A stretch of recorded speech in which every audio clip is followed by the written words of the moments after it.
If you thought that Twilight's Bella Swan was selfish in her love of both the vampire and the werewolf, let me say that Bella has nothing on the protagonist of Carrie Ryan's The Forest of Hands and Teeth.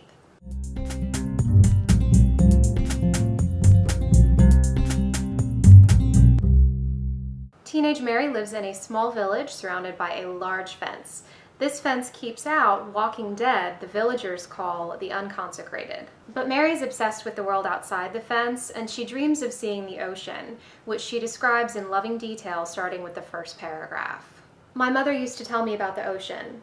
She said there was a place where there was nothing but water as far as you could see, and that it was always moving, rushing toward you and then away. She once showed me a picture that she said was my great-great-great-grandmother standing in the ocean as a child. It has been years since, and the picture was lost to fire long ago, but I remember it, faded and worn, a little girl surrounded by nothingness.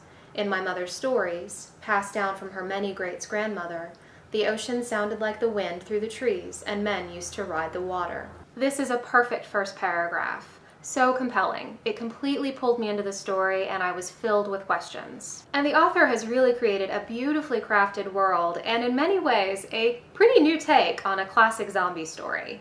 But unfortunately, Mary never held my attention, despite the fact that pretty much every other character in the book is as obsessed with her as she is with the ocean. From the brothers Harry and Travis, who are ensnared in a terrible love triangle, the mysterious women of the sisterhood who keep the village enshrouded in religion, Mary's brother who loses everything and then some, even the zombie Gabrielle in her vivid red coat.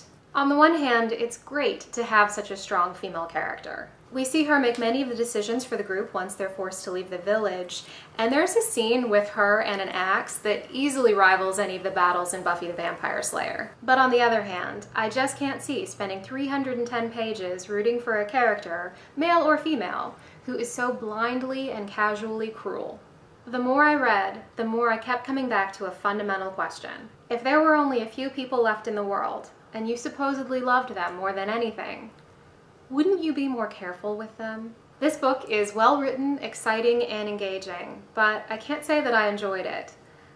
I'm not arguing that enjoyment is always the point, nor do I have to love a protagonist in order to really like a story.